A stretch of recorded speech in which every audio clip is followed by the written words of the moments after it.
थोड़ी सी special story है, क्योंकि इसके अंदर बहुत छोटे छोटे से बेसिक लेवल के आपको सेंटेंसेस देखने को मिलेंगे और इन सेंटेंसेस का आप कॉन्वर्सेशन में बहुत ज़्यादा यूज़ भी कर पाएंगे। तो चलिए दोस्तों, आज की इस कहानी को हम शुरू करते हैं और सबसे पहले कहानी का टाइटल देखते हैं। कहानी का टाइटल है नीताज फुलिशनेस। क्या मतलब हुआ दोस्तों? यहाँ नीता के बाद एपिस्ट्रॉफी एस का प्रयोग किया गया है, जिसका मतलब होता है का के की। नीताज मतलब नीता की, फुलिशनेस का मतलब होता है बेवकूफ़ी, नीता की बेवकूफ़ी। तो दोस्तों ये आज की इस कहानी का टाइटल है, शीर्षक है, और अब मैं इसे पढ़ना शुरू करता हूँ। आपसे रिक्वेस्ट है आप इसे बिल्कुल ध्यान से सुने। और जैसा मैंने आपको बताया कि जो आज की स्टोरी है ये कॉन्वर्सेशन के पॉइंट ऑफ व्यू से बहुत ही अच्छी स्टोरी है। तो इसके अंदर आपको कई सारे बेसिक लेवल के जो ग्रामर के स्ट्रक्चर हैं वो सीखने को मिलेंगे, तो आप उन्हें नोट भी ज़रूर करें। तो चलिए इसको शुरू करते हैं। Neeta was a careless and foolish girl. क्या मतलब हुआ दोस्तों? ये जो हमारा वाक्य है ये सिंपल पास्ट का वाक्य है। जब हम किसी भी वाक्य के अंदर वॉज या वर का प्रयोग करते हैं हेल्पिंग वर्ब के रूप में और साथ में कोई भी नाउन या एडजेक्टिव को लेके वाक्य बनाते हैं, तो इस तरह का जो वाक्य है वो सिंपल पास्ट का वाक्य कहलाता है और वहाँ पर किसी भी वर्ब का प्रयोग नहीं किया जाता है। तो क्या मतलब हुआ? और दोस्तों केयरलेस एडजेक्टिव है जिसका मतलब होता है लापरवाह, और फुलिश मतलब बेवकूफ़। तो इस लाइन का क्या मतलब हुआ?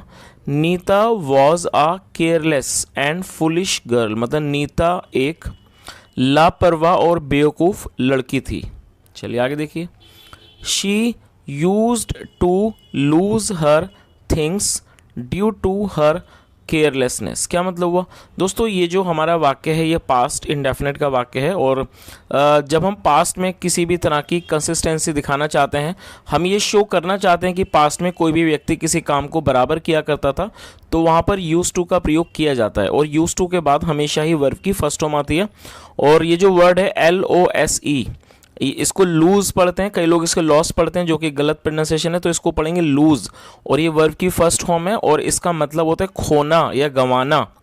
तो इस लाइन का क्या मतलब हुआ? She used to lose her things, मतलब कि वह अपनी चीज़ें खो दिया करती थी।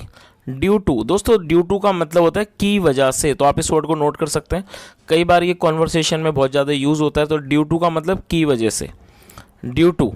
और आप इसका यूज़ कैसे कर सकते हैं? जैसे मान लीजिए आप कोई वाक्य बनाते हैं, बारिश की वजह से मैं स्कूल नहीं जा सका, I could not go to school due to rain. तो ड्यू टू का मतलब होता है की वजह से। चलिए, तो क्या मतलब हुआ? ड्यू टू हर केयरलेसनेस, अपनी लापरवाही की वजह से। और दोस्तों केयरलेसनेस नाउन है जिसका मतलब होता है लापरवाही। तो क्या मतलब हुआ? She used to lose her things due to her carelessness, मतलब वह अपनी चीज़ों को खो दिया करती थी ड्यू टू हर केयरलेसनेस, मतलब अपनी लापरवाही की वजह से। चलिए आगे देखिए। नीताज फादर यूज्ड टू से। क्या मतलब हुआ? यहाँ भी एपिस्ट्रॉफी का यूज़ किया गया है। तो क्या मतलब हुआ? नीताज फादर मतलब कि नीता के पिता, या कह सकते हैं नीता के पापा, यूज्ड टू से कहा करते थे। यूज टू से मतलब कहा करते थे, Neeta you must learn to be careful. दोस्तों मस्ट का प्रयोग जब किया जाता है जब हम किसी भी व्यक्ति को कोई किसी भी तरह की एडवाइस देते हैं, सलाह देते हैं, सुझाव देते हैं, तो वहाँ पर मस्ट का प्रयोग किया जाता है, और मस्ट का मतलब होता है अवश्य।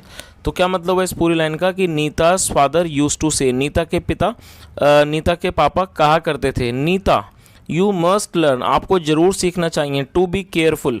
टू बी केयरफुल मतलब कि सावधान होना ज़रूर सीखना चाहिए। चलिए आगे देखिए। यू मस्ट रियलाइज़ का मतलब होता है दोस्तों किसी चीज़ का एहसास होना, बोध होना, उसे रियलाइज़ कहा जाता है, जिसका मतलब ये वर्ब की फर्स्ट फॉर्म है। तो क्या मतलब हुआ? यू मस्ट रियलाइज़, आपको अवश्य ही इस चीज़ का बोध होना चाहिए या फिर आपको इस चीज़ का एहसास होना चाहिए।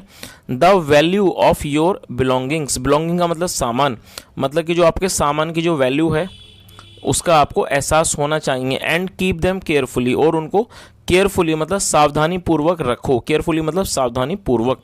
तो इस पूरी लाइन का क्या मतलब हुआ? You must realise the value of your belongings, मतलब आपको अपने सामानों की जो चीज़ें हैं उनकी जो वैल्यू है, उनकी जो कदर है उसके बारे में आपको एहसास होना चाहिए, बोध होना चाहिए।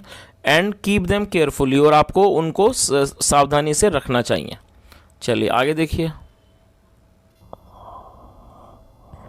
वन डे, एक दिन, Neeta's father brought a beautiful doll for her. क्या मतलब हुआ दोस्तों, ये हमारा पास्ट इंडेफिनिट का वाक्य है, और जब हम पास्ट इंडेफिनिट में कोई भी वाक्य बनाते हैं तो वहाँ पर वर्ब की पास्ट इंडेफिनिट में जब हम अफर्मेटिव का वाक्य बनाते हैं तो वहाँ वर्ब की सेकंड फॉर्म का प्रयोग किया जाता है। इस लाइन का क्या मतलब हुआ, वन डे, एक दिन, नीताज फादर मतलब कि नीता के पापा या पिता, ब्रॉट ये ब्रिंग की सेकंड फॉर्म है, ब्रिंग मतलब लाना और ब्रॉट मतलब लाए, अ ब्यूटीफुल डॉल एक सुंदर गुड़िया, फॉर हर उसके लिए।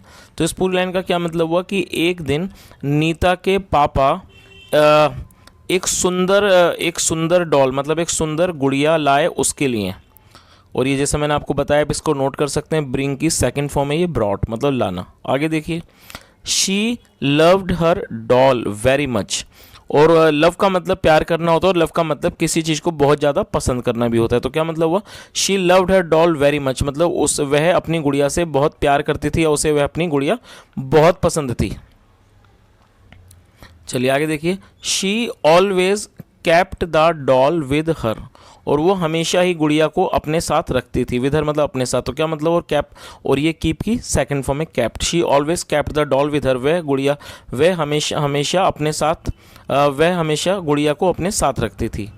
She promised her father, promise का मतलब होता है वादा करना, और दोस्तों ये जो वर्ड है प्रॉमिस ये एक वर्ब भी है और साथ में नाउन भी है, मतलब आप इसको संज्ञा के रूप में भी यूज़ कर सकते हैं और साथ में ये वर्ब भी है, और यहाँ पर इसे वर्ब के रूप में प्रयोग किया गया और ये सेकंड फॉर्म है। तो इसका क्या मतलब हुआ, शी प्रॉमिस्ड हर फादर उसने अपने पिता से वादा किया, दैट की she would keep the doll carefully, मतलब कि वह क्या करेगी, she would keep the doll carefully, वह गुड़िया को सावधानी पूर्वक रखेगी, सावधानी से रखेगी, एंड वुड नॉट ब्रेक और लूज द डॉल, ब्रेक मतलब तोड़ना, लूज मतलब खोना, और क्या कहा उसने, एंड वुड नॉट ब्रेक और वो नहीं तोड़ेगी, और लूज या ना उसको खोएगी द डॉल गुड़िया को। तो इस पूरी लाइन का क्या मतलब हुआ कि उसने अपने पिता से वादा किया कि वो गुड़िया को बहुत सावधानी से रखेगी, ना वो उसको तोड़ेगी और ना वो उसको खोएगी। चलिए आगे देखिए, आफ्टर सम डेज मतलब कि कुछ दिनों के बाद, शी कैप्ट द डोल इन द कपबोर्ड, और ये कीप की सेकंड फॉर्म है, ये भी पास्ट इंडेफिनिट का ही वाक्य है। तो इस लाइन का क्या मतलब हुआ, आफ्टर सम डेज, सम का मतलब होता है कुछ, आफ्टर सम डेज मतलब कुछ दिनों के बाद, she kept the doll in the cupboard, उसने उस डॉल को गुड़िया को कपबोर्ड में रख दिया। चलिए आगे देखिए,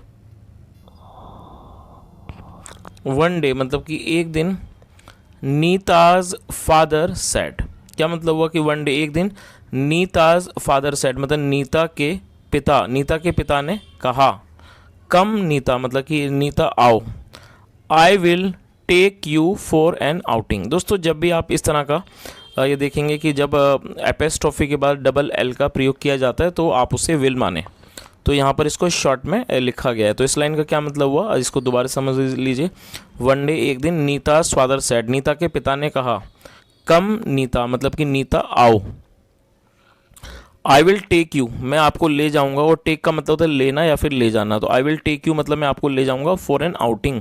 दोस्तों आउटिंग का मतलब होता है बाहर घूमना जाना, सैर सपाटा करना, घूमना फिरना, उसे आउटिंग कहा जाता है। उन्होंने क्या कहा कि नीता आओ, I will take you for an outing, मैं आपको बाहर घुमाने के लिए ले जाऊंगा। चलिए आगे देखिए, she rushed back into her room.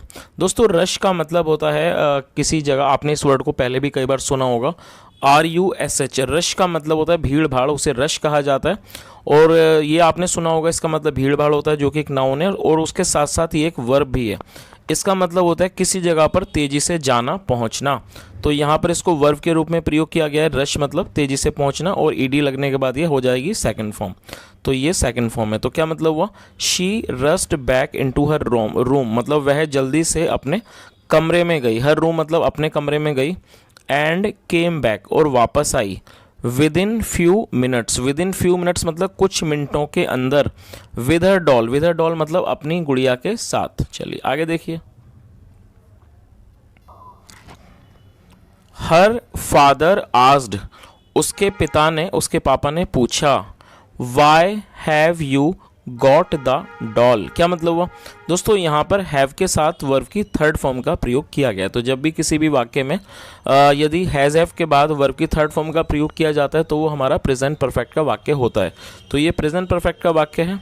और ये WH फैमिली, ये हमारा इंट्रोगेटिव वर्ड है। वाई, वाई मतलब क्यों। तो इस लाइन का क्या मतलब हुआ, हर फादर आस्क्ड, उसके पिता ने पूछा, उसके पापा ने पूछा, why have you got the doll, और गॉट मतलब लिया, मतलब why have you got the doll, आपने गुड़िया क्यों ली है, आपने गुड़िया क्यों ली हुई है।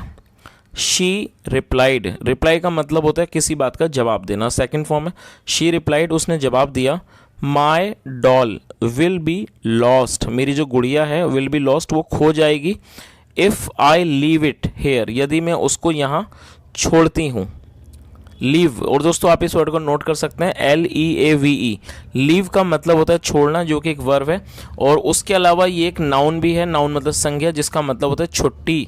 जब आप कोई छुट्टी वगैरह लेते हैं तब भी आप इसी वर्ड का यूज़ करते हैं, LEAVE, लीव मतलब।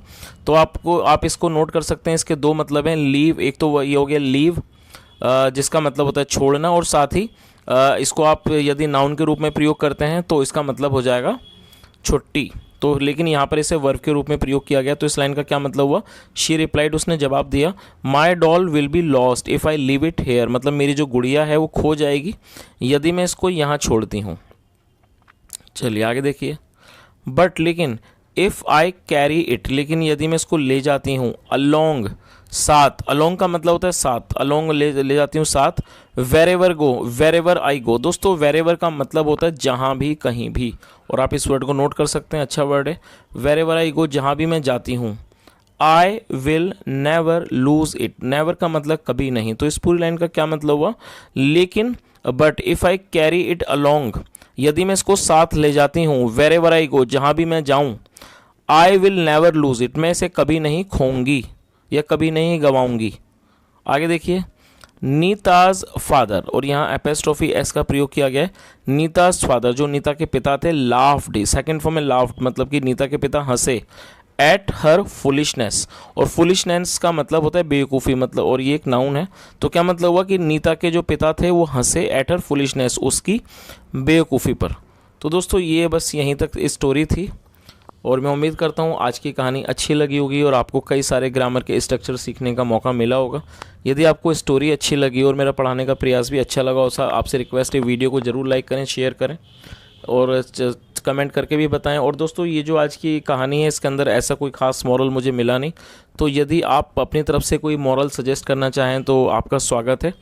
तो जो भी आपने इस कहानी के माध्यम से सुनने के बाद आपको लगता हो कि कोई उचित, एक अच्छा सा कोई इसका मॉरल हो, तो आप कमेंट के माध्यम से मॉरल को भी ज़रूर बताएं। सुनने के लिए thank you so much, have a nice day and bye.